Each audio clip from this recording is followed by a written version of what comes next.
Okay, today I'm going to review the Gamemax RGB Power Supply Unit 850 watt. Just so you know, there's a 550 watt and a 1050 watt supply. This is an 80 plus gold certified unit.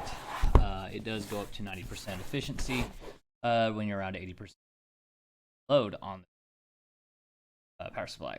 The 850 watt does come with a 24 pin power connector. It does come with two 8-pin connectors. It also comes with 8 SATA connectors, 2 PCIe connectors, even though it has 4 slots on it, and 3 of the OLEX connectors and drive connector. This is an RGB power supply, so it does have RGB lights on it. Inside, you will see that we have the logo of the company represented right here. Underneath that, you'll find all this wrapped in plastic. I have taken it apart for time's sake. This little handy thing right here will go over all the different specs of it. It will tell you all the different applications, what the pins do, and for each different type of this 800 watt, if you want to do that, that's all the different has on it with all the different cable types. As with any power supply, you do get a power supply power cable to plug into the wall. You get your motherboard cable with your little 4-pin plus 20 or 20 pin, depends on how old your motherboard is. You'll even utilize that.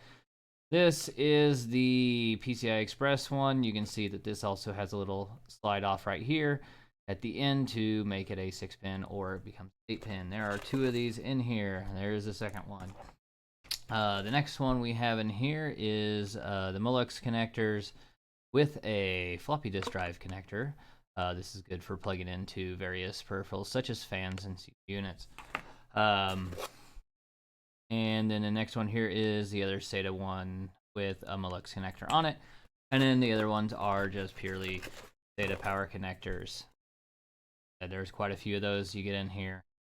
The last ones is the blue ends. These are our 8-pin or 4-pin CPU power connectors for the motherboard.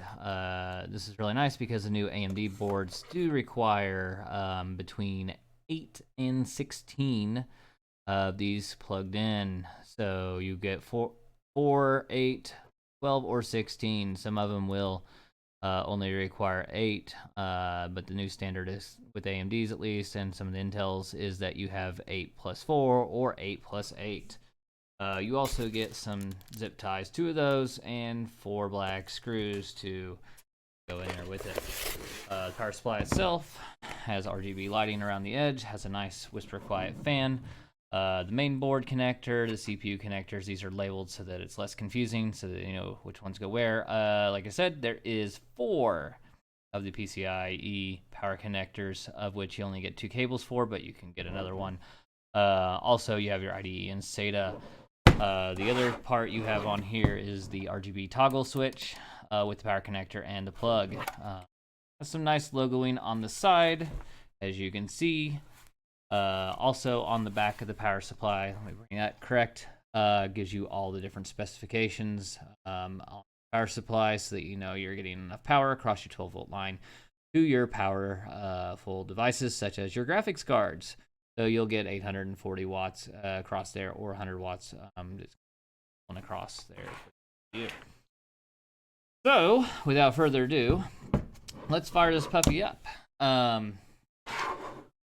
One thing I do like about these is that all the cables are flat. They're not round, so if you have a power supply that unfortunately has round cables and you have a tight case, you will not be able to route these around your back of your power supply. This is also an extended cable, so it's a little bit longer than your standard cable. You will notice that you can actually reach across your entire motherboard. These cables all plug in real easy. They have a notch on the top. This is the side that you want to plug in. It has a smaller lip. This one obviously is designed to go onto your motherboard. We'll go ahead and just plug this one in. And then I will grab my standard power supply connector.